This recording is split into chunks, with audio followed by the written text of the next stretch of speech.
Today we begin at the end. Death. These days it's everywhere and in so many ways. And for as long as we've had death to contend with, we've had people help us cope with the end of life, like death doula, Alua Arthur. The role of the death doula is one of support and empowerment. And if I can empower somebody to care for their dying themselves, if people can do the things that they can to be with those that they love while they're dying, then I've done my job. Plus, hear from Howard K. Hill, whose funeral services have adapted to life under COVID-19. We call it a drive-through funeral service. This has allowed for more people to be able to have that traditional feel where they can view the body, which is a very, very, very important aspect of the African-American funeral experience. I'm Kyone Wolf. That's next on Audacious, after the news.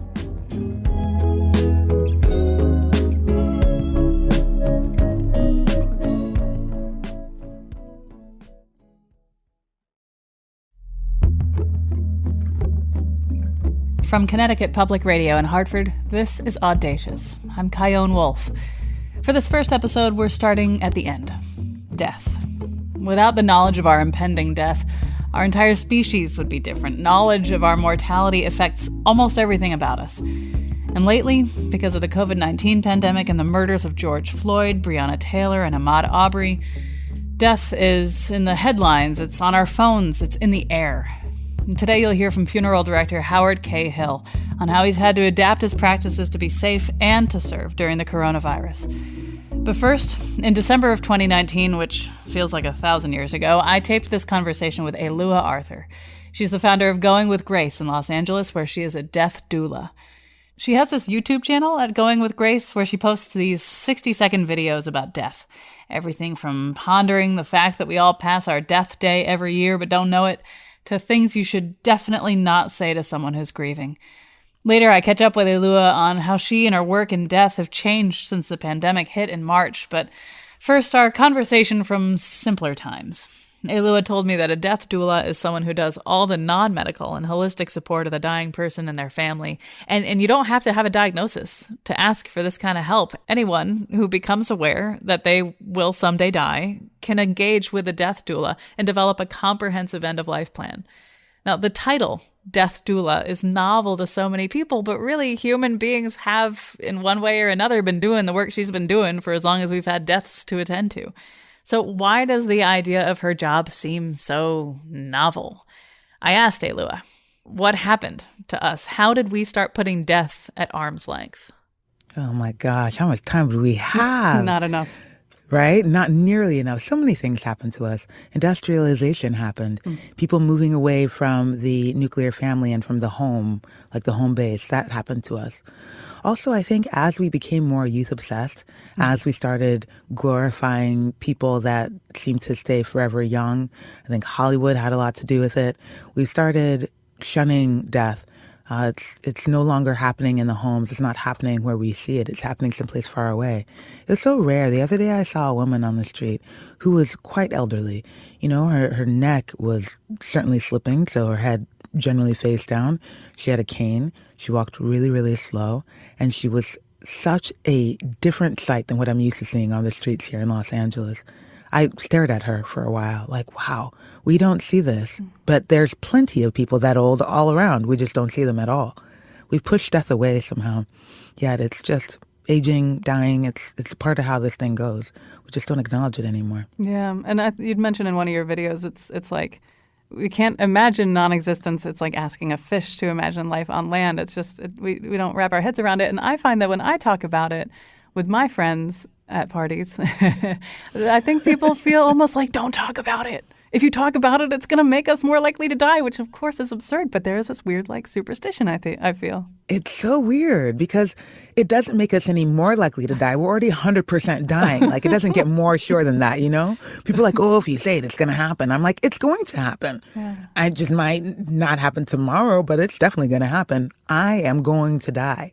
Maybe not today, but one day for sure, for sure. And any second now, on the way, hopefully not on the way out from this interview, but anything could happen. You can't jinx yourself. Anything can happen. We cannot jinx this. It's already certain.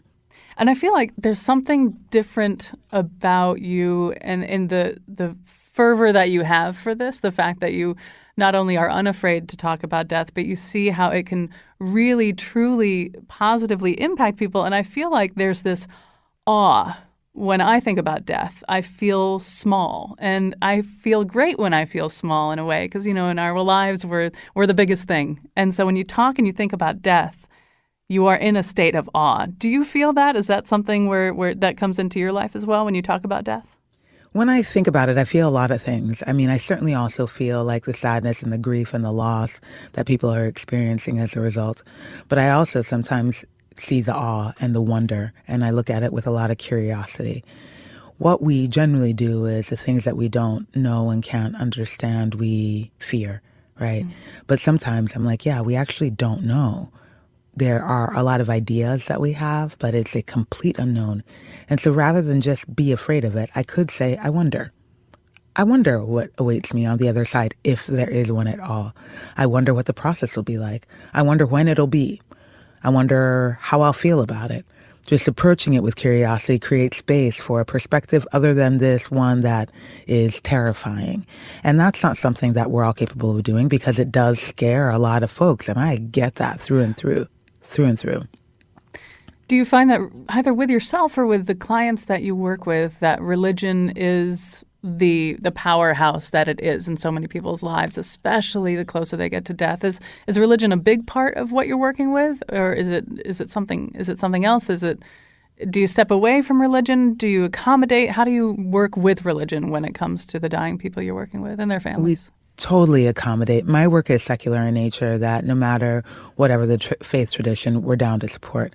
What I find is that a lot of people have questions at the end of life. And here's a little secret, okay, between me and you, okay, just between the two of us, sure. That I'm finding that even the most religious amongst us question what happens to consciousness after death. Because up until that point, for all of us, religion is a belief structure. Right? It's just a belief. And a belief remains a belief until it's tested, and then there's evidence for it and then becomes a fact. But it's just a belief all throughout life. It's about to become very real when we die. And so I think nearing the end of life, religious people start to say, wait a minute, is this actually true? I'm about to find out.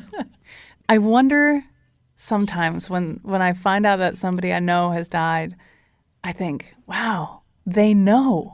If there's something else they know right now, this whole time we knew each other, they didn't know, but now they know. That's crazy. I think so too. I think it is so wild that there is something out there that we have no evidence for. Even people that have had near-death experiences, I'm like, wow, that's so rad. Like, you made it to the waiting room. Like, you got to the elevator bank. You know what I mean? Like, you know more than I certainly do. I'm still on the street. But, like, somebody took the elevator all the way and they didn't come back. Because the ones that make it there don't come back. Not one. I mean, Jesus, maybe. But even he still is like, peace out after a few days. I'm back. I'm gone again. I'm gone. Yeah. I want to talk about grief. A lot of the work you do is logistical. It's also about grief. I've been interested in death and grief since I was a kid, which I didn't realize was okay to talk about until I'm older. Although I wish I could meet a kid that talked about grief and death more often. That would be really cool. And I've had friends who've had deep losses, but I'm almost 40 years old and I've never suffered what I consider to be a really deep loss. And part of me is really relieved about that. Like, I've dodged a lot of bullets, almost 40, and I haven't been through this. And part of me is like, when this happens, I am totally screwed because I've gone this whole time without going through it. But I'm hoping that my own curiosity about death and grief and hearing from folks like you who report back from the experience of helping people with it will help me wrap my head around it when the time comes. And I know that when it happens, that there's not one right way to grieve, right? But because I haven't been through it in terms of how I see it, what are ways to sort of pre-grieve? So I'm going to start by shattering this idea you have that maybe if you'd done it before, it would be easier for you the second time, because it really isn't. That people that have suffered loss over and over and over again still find themselves in the throes of grief. There are things that we can do to understand how we grieve, but I don't think that there are things that can actually properly prepare us for when somebody we love dies and the grief that happens as a result of that. We generally, just by being human, are grieving often. Like, I got my heart broken this year. I grieved a lot. We grieve when we go through a change in identity, even some of the happy ones, from maiden to mother. There's still a grief of the life beforehand. Through those experiences, I think we start to understand how it is that we grieve. But understanding that doesn't make us necessarily prepared. I don't know what'll happen when my mother dies, my father dies. I don't know how I'll grieve then. I have an idea based on how I've done it before, but I don't think I can do anything to prepare myself for that wallop that those deaths are going to be. I've been around death quite a bit, but I always say, particularly to the students that I work with in my death doula courses, which is, if you've seen one death, you've seen one death. One. And so this is another space that invites in curiosity about who we are and how we do things, what we think we know about ourselves or what we think we know about death or grief. And grief just has a great way of turning everything upside down, for better or worse. Truly. Kind of a relief to hear. Like, you want to control as much as you can about life, and so you try to anticipate how you'd feel. And if there truly, as you say, it makes a lot of sense, if there truly is no way to prepare, in a way you can kind of let go. Yeah. I mean, we can do the practical things, you know? We can get our affairs together. We can have the big conversations. We can make sure we don't have regrets. We can do all that stuff. But it's still probably going to be a sucker punch that you weren't ready for. I actually was just talking with a woman this morning on Instagram where a lot of my conversations about death and dying happen in the direct messages. And they were preparing for a medical aid in dying death. Her mother had chosen to yesterday, Monday, as the day of her death. And she was like, I knew it was coming. We've been talking about it for a while. Her mother had been sick for a while. And she's just like, she still did not at all feel prepared for what it was that was to come. How can you? That human-sized hole that's left in hearts and consciousness after somebody dies. It's impossible. I just recently went to a funeral of a family member who died at 30, and it left behind a 29-year-old wife and like a 15-month-old kid. And in the service, they talked about sadness and grief, but nobody talked about anger. And I wished that we could talk more about anger, because people really do often feel robbed and furious at the world. And I want to play a clip from one of your video series at Going with Grace about a different way we can see it. Have you noticed how societally we tend to view death as some sort of thief? Like this sinister thing that comes to snatch away grandparents and to rob us of seeing kids grow old and to take away whole futures. And let's not get started on the Grim Reaper, because boy, I got some thoughts about that.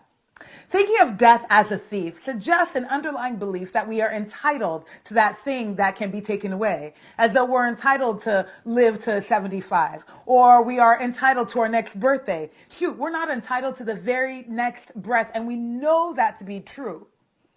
Life is not a given that can be taken. And so rather than think of death as this thing that can take it away from us, maybe we can experience gratitude that we got to experience it at all. Ugh.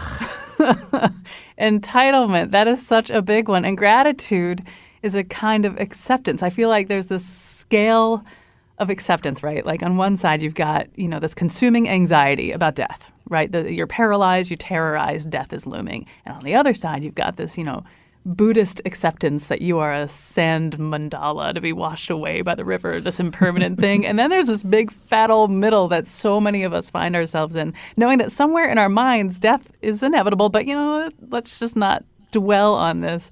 And so this, obviously the constantly terrorized state is not where anybody wants to be, but where on that scale do you think it is the most productive to be? Like, how do we use that gratefulness in that acceptance to battle the entitlement that we're feeling? How do we balance that out? That's a really good question.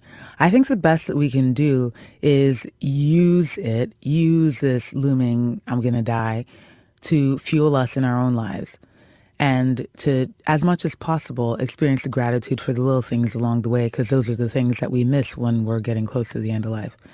And so this constant, I'm going to die, and so let me do these things that matter to me, along with, wow, and look at all the things I've already got to do already.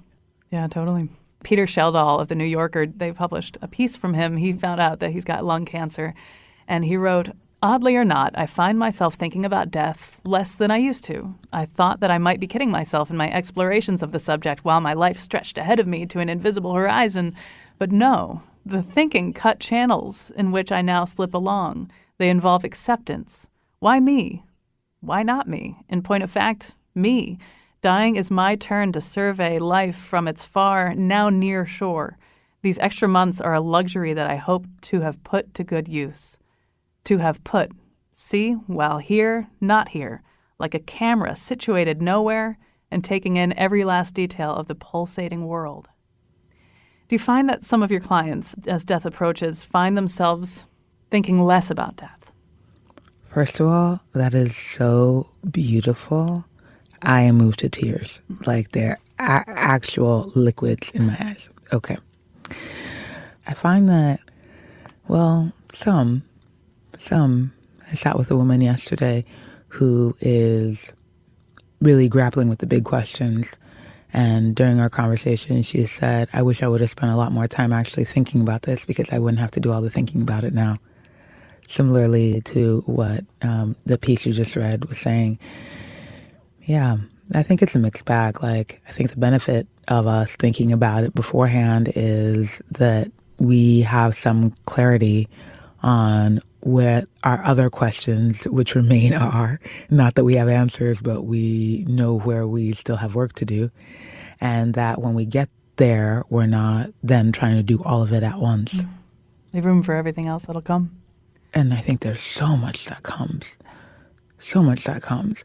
I mean, even doing this work and butting up against it all the time, I'm still always surprised by what people are thinking and concerned with when they're getting close to the end of their lives. After people are done listening to this episode and they think, "Oh, all right, I'm down, I got it, I got to start prepping. What can I do? Where do I start?" And besides looking you up and subscribing to all your social medias. So what are some of the priorities people can take right after they're done listening to this? I think a great first step is to tell somebody about it, because that's going to open a conversation about death and dying with that person. And as a practical step, it's really important to start thinking about what your wishes are for the end of your life. How do you want to be treated? What kind of treatment do you actually want to receive? What are your thoughts on life support? Who would you like to make your decisions for you in the event that you can't? Also start thinking about things like what you want done with your body. Start also thinking about your possessions. Go through some of them if you can. Get rid of some of them if you can. Death cleaning. Death cleaning is a thing.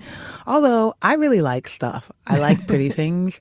And so I tend to hold on to a lot of things. But I'm also thinking very clearly about the fact that somebody's going to have to get rid of this after I die. And so it does curb my shopping. Okay. But so if you can't get rid of things or you want to keep bringing things in, start thinking about who you want to use that thing after you're done with it and make sure that they know, particularly for any sentimental possessions. Look at your passwords, your accounts, your finances. Where's your money? Are people going to be able to access your money after you die? Who are your beneficiaries on your life insurance policies if you have them? Do you still want them to be your beneficiaries? Do you have a safe? Does anybody else know how to open it? Safety deposit box. Start doing some of the practical things. And then once you've done a few of those, then I would really think it's very cool to start thinking about your life itself. Like writing your own obituary. Yeah. And think not only about your accomplishments and what you've done, but what you really enjoyed about this weird little ride we're all on. What do you like about it? What's been your greatest joy? When are the times where you feel most alive? And write it all down like one big fat Google Doc. Sure, but make sure somebody else has a password to that account so they can get in it. Okay, thank you. All right, Elua, are you ready for the lightning round? Yeah. How do you want to die? I want to have some disease that I know that the death is coming. I want to die at home. I'd like to be outside. I'd like it to be around sunset so I can see the colors change because I really like that time of day. I'd like to hear wind in the trees. I'd like people around, but I want them to be kind of silent because I don't like a lot of noise. I'd like them to clap once I take my last breath. Yeah. I love that idea. Yeah, I want them to be like, "Good job, girl. You did it." And scene. All right, so next question. What do you hope your last words before the applause will be? Thank you. Thank you, thank you, thank you, thank you. Thank you. A lot of gratitude, I hope, for the people that loved me. A lot of gratitude for this really strange, wondrous life I lead. Gratitude to be able to use my skills and my gifts and my talents to serve other people. Gratitude for the sky, for its beautiful colors. Just overall gratitude for this sensory experience that I get to have while I'm still living, because I don't know what awaits me elsewhere, if there is an elsewhere. Yeah. According to Steve Jobs' daughter, his final words were, "Oh, wow, oh, wow, oh, wow." Yeah. I hope that's how I feel, at least. Yeah. Aldous Huxley's last words, or at least they say, was 100 micrograms, please, of LSD, because apparently he was shot up with LSD as he was dying. And then he said, "Ah, yes, I thought so." Just gave me goosebumps. Right? Juicy. What would you want on your gravestone? Used up. She did it, y'all. That's like what I'd like is Chion Wolf. She really went for it. Yeah. You know? Same vein. Yeah. All right, last lightning round question. What do you think happens after we die? I don't know. I don't even know what I think happens after we die. I like to think I just open up into everything and feel tremendous peace with that. But I don't know what that means even. I like the idea of continuing on someplace that we haven't even thought of yet. Certainly possible. And how cool. And there's so many different permutations of that too. Because if we also start thinking about, and just to give you a little glimpse of the nutso that happens in my brain all the time, if we are looking at time as something that is nonlinear at all, then what if we also get to experience other bodies, other life forms, other everything at the same time that we also existed? And what if it's not just one of us, right? Like we see ourselves often as a single soul. So why am I not? Maybe I'm 17 souls, or I was 3 souls when I was 14 years old, but now I'm 27 souls, and then later on I'll be 118 souls, sort of all wrapped in one as we change. That's possible. It's all possible. Maybe I'm you. Ooh, I like that. We don't know. We don't know. And I just love the not knowing. It certainly does add a lot of mystery to life. And mystery is really where the juice is, because then we can fill it with anything we want it to be. That was death doula Elua Arthur from a conversation back in December. After the break, we catch up. Find out what she's been seeing in people now that death is front of mind like it's never been before, especially for the Black community. I'm Chion Wolf. This is Audacious. Stay with me.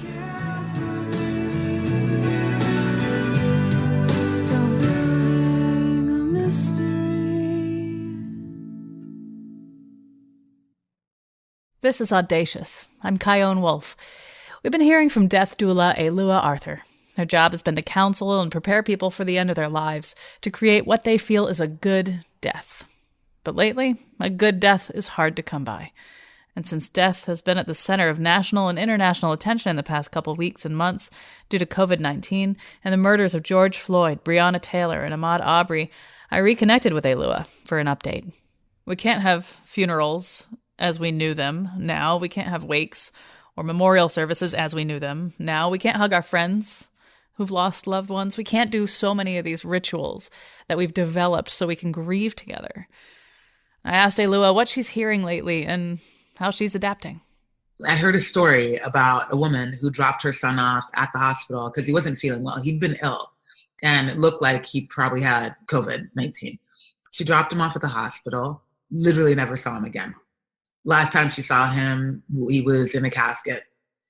And the intense grieving that comes when somebody dies anyway, but then to layer it with not being able to say goodbye in the ways that we understand is creating, I think, what is really fertile ground for very complicated and compounded grief.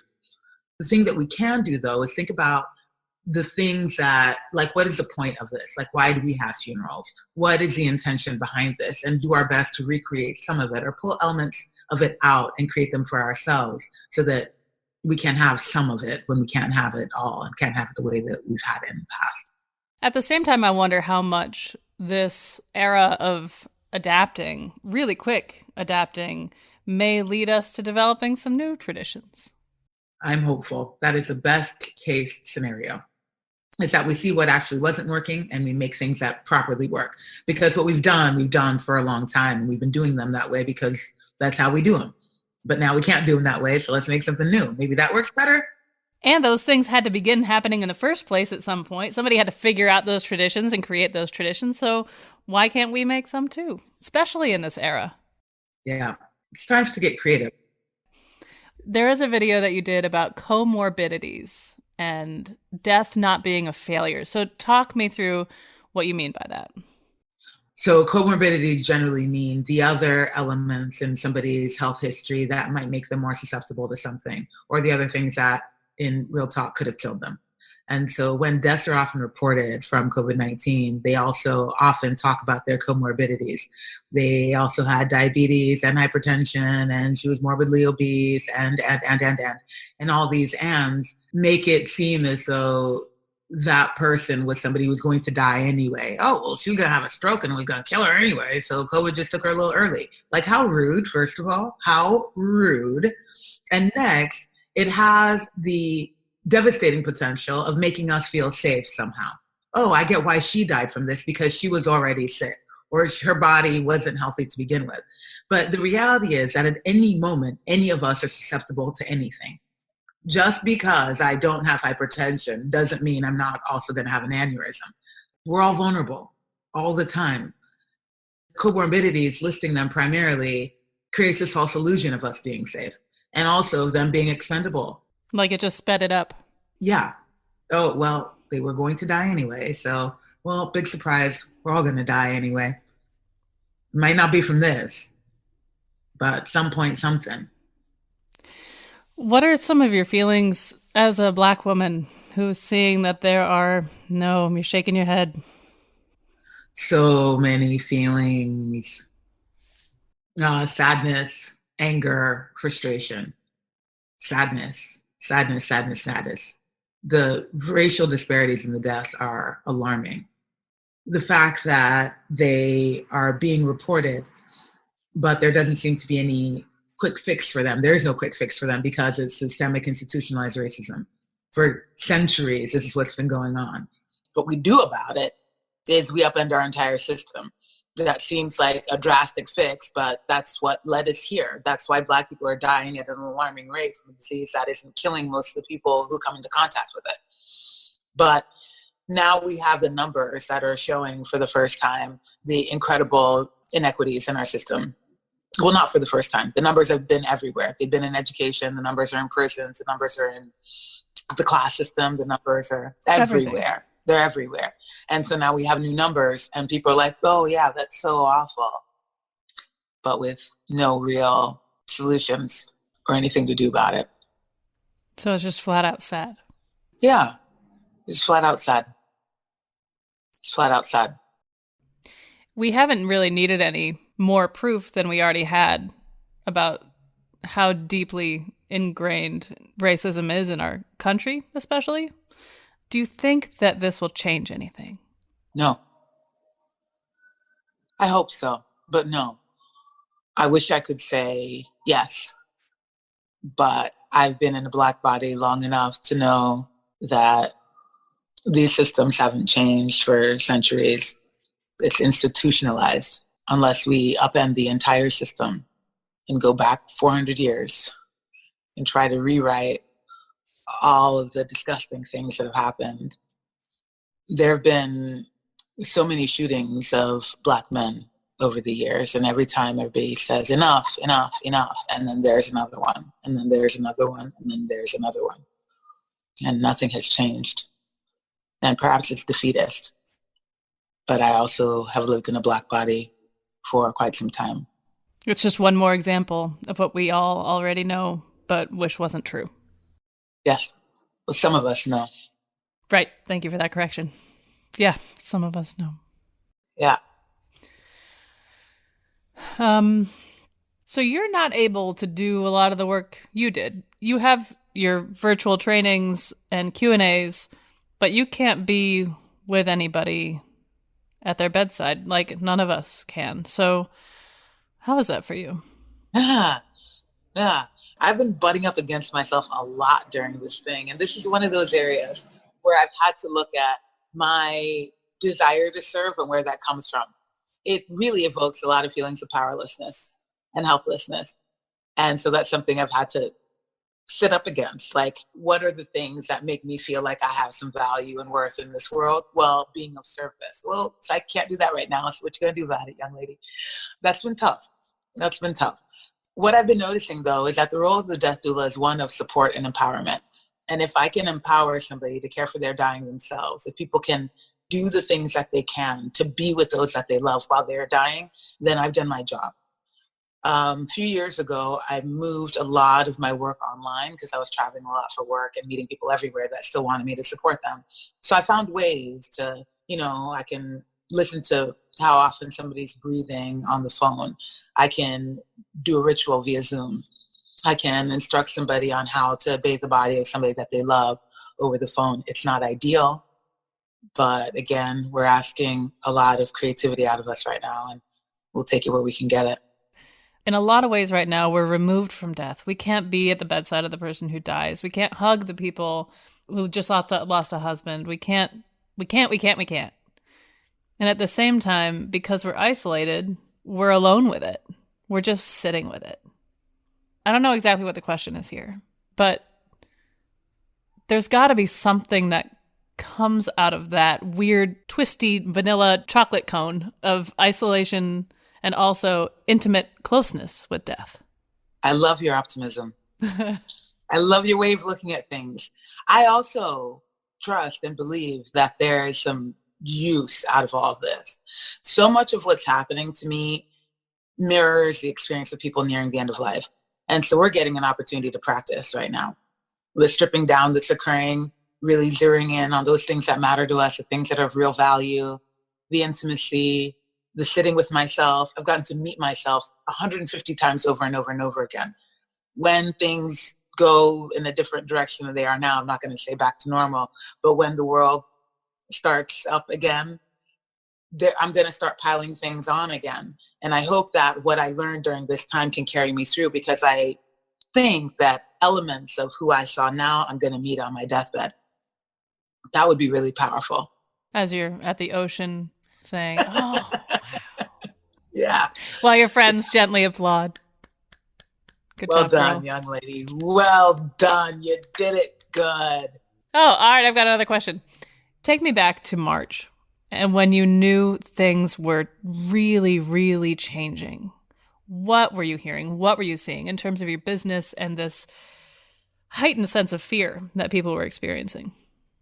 My inbox blew up with questions and requests for comment and collaboration and let's do. And this incredible giver community of mine was like, we need to be of support. What are we going to do?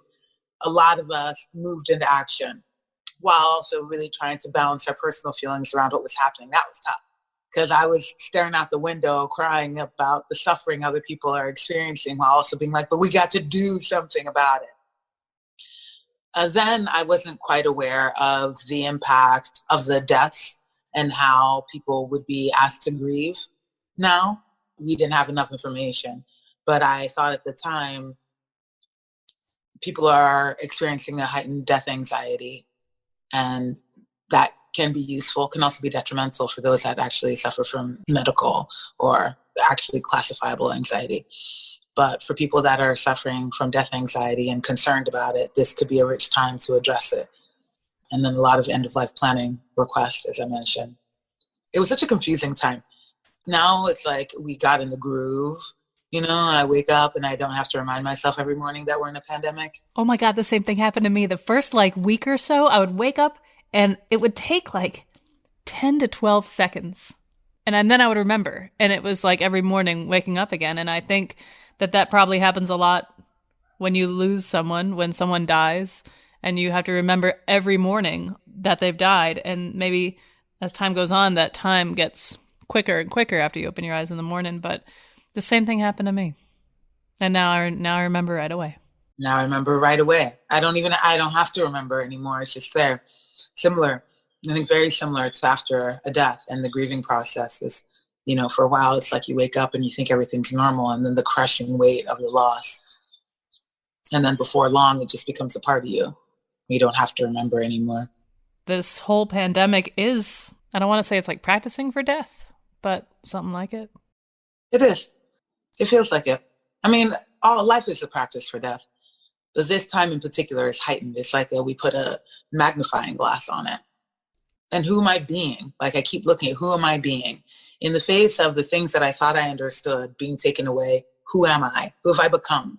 How am I responding to it? Same thing is going to happen one day when I get a diagnosis that I wasn't ready for. Oh, now what?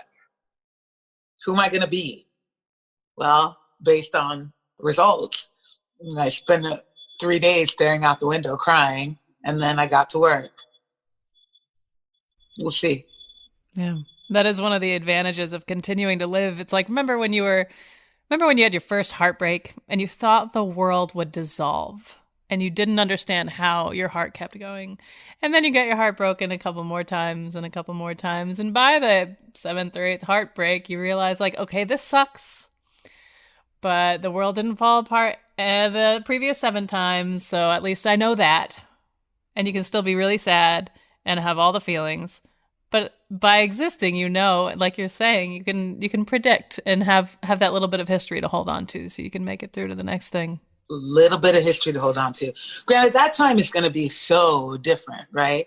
Like when it's actually real and I'm not just imagining it but I've seen myself in practice so far. But that time is also going to be dense. We'll see. Juicy, as you say. So juicy. So juicy. We're about out of time. I just wanted to ask one more thing about another video you posted about I don't know. It's always been I don't know. It's always going to be I don't know. But right now it is really I don't know.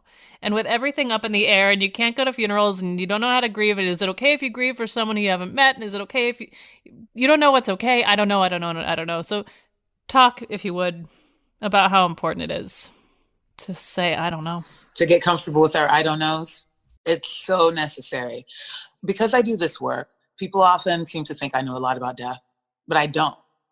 I'm actually still very much alive. I've just been around people a bunch, and they think that I know the answer.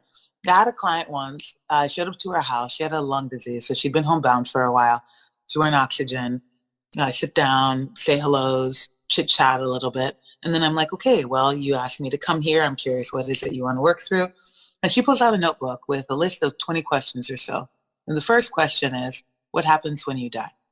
And I said, I don't know. I think the second question was something like, well, what is the process of dying like? And I was like, well, do you mean what happens to the body or like the consciousness? And she said, the consciousness. I said, I don't know. The third, fourth, fifth, sixth question, I did not have any answers to. And at some point I could tell she was getting a little frustrated. And so I finally was like, oh, I see what's going on here. I see what's happening. I don't have these answers. My role is merely to support you as you figure them out for yourself, or as you swim in the pool of your I don't knows and get comfortable there. Because the reality is that none of us ever will about any of this. While we live, death is the greatest mystery that ever existed. Like, we will never know. And every single time I can be comfortable with some place that I don't know, the easier it's going to be for me to just surrender into the big fat I don't know overall. I don't have answers. I practiced law for 10 years. Even then, I was still like, I don't know. Am I supposed to know? I don't know. I wish I knew, but I don't. I don't know. The piece of paper says I know, but I don't know. I actually don't know. I don't know. There's nothing. I'm not paid a lot of money for this paper. I don't know. I still don't know. And that's all right with me. I don't have to know. Sometimes I wish I did, but then again, it would take all like the mystery out of life. So I don't think I want to know. I think I'm more comfortable not knowing, as uncomfortable as it is. Yeah, that's that push and pull that we're always suspended by. The essence of being human, isn't it? Is there anything that we haven't talked about in terms of the pandemic and some of the stuff you've been seeing and feeling and thinking about a lot that we haven't talked about yet? I really do want to underscore that this is a weird time. Not that I have to say it for people to know it, but this is a weird time, and it's weird for almost all of us. And death, dying, and grief right now are really ripe fields for us to consider our actual humanity in the face of all of this. That's all. We got No this. big deal. Or we don't. We're going to die, you know? Perfect. That's the end. Play the music out. That was death doula Elua Arthur. Keep up with her at Going with Grace. After the break, what's it like for a Black-owned funeral service during this pandemic? How do you bring your community close to grieve for a loved one when you can't even touch each other? I'm Kyone Wolf. This is Audacious. Be right back. Dreams in which I'm dying are the best I've ever had. I find it hard to tell you, I find it hard to take. The people run in circles, it's a very, very mad world.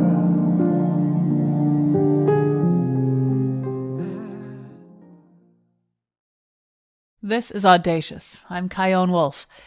The Black community has been hit hard by the coronavirus. COVID-19 mortality rates are 2.6 times higher for African Americans than for whites in the United States. In addition to the numbers, there's the grief. Traditions that once brought comfort must be amended to accommodate distance. Distance, when it's closeness, that's healing. Howard K. Hill is the owner and operator of Howard K. Hill Funeral Services in New Haven, Hartford, and Bloomfield. He was the first Black president of the Connecticut Funeral Directors Association, and he's the founder of the Black Business Alliance of Connecticut. He told me that he started doing a lot more planning with grieving families over the phone instead of in person, and that he's following CDC guidelines for gatherings. He described one solution to social distancing during a funeral service. We call it a drive-through funeral service, where we have moved the casket outside of our doors, and we will allow for cars to drive up to the casket to view. Most often family members are on either side of the casket, 10 people on either side of the casket. They can see their friends and their family who drive up. They can greet them, and then they can, leave. This has allowed for more people to be able to have that traditional feel where they can view the body, which is a very, very, very important aspect of the African American funeral experience. We've had to alter it a little bit, but we still have that available. Grieving is such a personal thing, and it's also a cultural thing. It's a traditional thing. And when you look at the people you're serving, who's majority Black people, do you think because people are adapting with you, that there might be more ways that people will create traditions of grief and grieving? Or do you think it'll go back to kind of the way it used to be once things get into what they will be? Yeah, I think that's a very good question. I think absolutely people are going to adapt. I don't believe that things will go back to normal.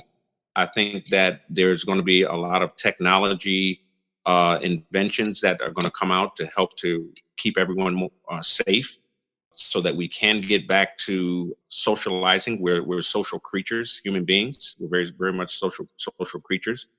I do think that the African American experience, we come together when there's situations as such, and that's what actually helps to keep us bound together as much as we're divided. It's one of the things that neutralizes a lot of stuff, and it brings us together. So I do think that things will change, but also I think things are going to stay the same at the same time. This is a really special position you hold, and I wonder how this has tested you, unlike all the other things that have tested you up until this point. How are you? In March, not only did I lose my funeral director of 10 years, I also actually lost my father as well. And it was a 1-2 punch. My father was, there's a reason why I am who I am today. So I'm not quite sure how I am yet. I haven't had a chance to assess that.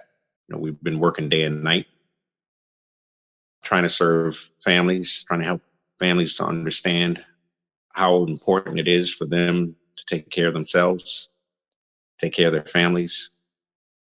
I guess I just need a little bit more time to kind of figure that out, how I am. I think I'm okay. I do have a great staff. I have a lovely wife at home and children who they understand what I'm doing. I think I'm okay. I'd imagine one day I'm going to crash and hit the wall or something, but for right now, I'm okay. We're in survival mode right now. Forgive me if this question is ridiculous, but do you have all your ducks in a row for when you die? Do you have like a will? Do you have your arrangements? Do you have like what song you want played? Do you have the suit picked out? Like, have you made the arrangements yourself? I haven't made my arrangement. I have to admit, I have not. However, I spent a lot of time making sure that in the event that I pass, there will be no interruptions to anyone's lifestyle, at least for a time where they have enough time to sort of transition. And I was very deliberate about that. And it took me several years to figure that out, because it's, you're planning for your own demise. Most people plan to live. It's probably one of the reasons why people do not pre-plan. But it's the best thing you can do. We pre-plan all the time. And for those who have pre-planned in the past, it allows for people to be able to deal with their emotions. It allows for people to not be financially burdened with the cost of funeral services. It allows for you to kind of, if you're making these arrangements, you can kind of think through the process. It's not something that you have to make an immediate decision about because, you have to be buried or something. You have time to kind of think this process through. So it's a beautiful experience once a person has done that. And it's one of the greatest gifts that you can give to your survivors. Well, is there anything, at least in terms of the death business, that's happening in your life right now that I haven't asked you about that you want to make sure that you mention? We are essential workers. We're working around the clock now. People are calling because they're uncertain about these times. In our community, we have a lot of folks who, they're from other countries and they want to be shipped back home. So we're running into all kinds of challenges. Public has been, for the most part, they've been very understanding of our needs and our challenges. Some haven't. And for those who don't quite understand, I'd ask you to be a little bit more patient with us and allow us some time to kind of figure things out. As you can see, our country and our state, they really haven't figured out how to address these challenges because there's so many of them. And this COVID-19 has shined a light on the long-term systemic issues that are going on in communities like mine. And as leaders, and also as people who are going through this, as we come out of this and we seek solutions on how to address our immediate COVID-19 concerns, that we take this opportunity to also address some of those long-standing issues at the same time. Because this is almost like a reset in many ways. And we have an opportunity to do that if we think more long-term as we address the immediate issues. That was funeral director Howard K. Hill. Find him at hkhfuneralservices.com. Audacious is produced by me and Katie Tolarski at Connecticut Public Radio in Hartford. For more and to subscribe to the podcast so you don't miss any episodes, visit ctpublic.org/audacious. My email is cwolf@ctpublic.org. You can find me on Facebook, Twitter, and Instagram at Kyone Wolf. And if you have thoughts on this episode, I would really love to hear them. Use the hashtag AudaciousPublic. Be back next week. Thanks for listening.